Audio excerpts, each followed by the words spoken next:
Wow, Tamim ইকবালের পরপর টানা 2 ছক্কা দেখে রীতিমতো লজ্জায় মুখ লুকিয়ে ফেললেন নাজবুল হোসেন পাপ্পন।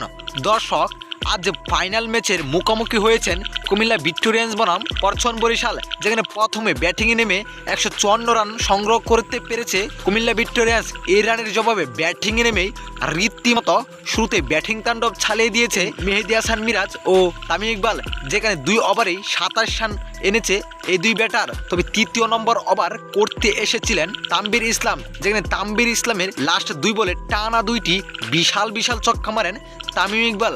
আর তামিম ইকবালের এমন বিশাল ছক্কা দেখে রীতিমতো মুখ লুকিয়ে ফেলেছেন Bangladesh cricket board BCB Nazmul Hossain Papon. তো দর্শক, ফাইনালের মতো ম্যাচে তামিম ইকবালের জড়ো ব্যাটিংটা আপনার কাছে কেমন লাগছে অবশ্যই জানান আপনার মতামত আমাদের এই ভিডিওর কমেন্ট বক্সে। ধন্যবাদ।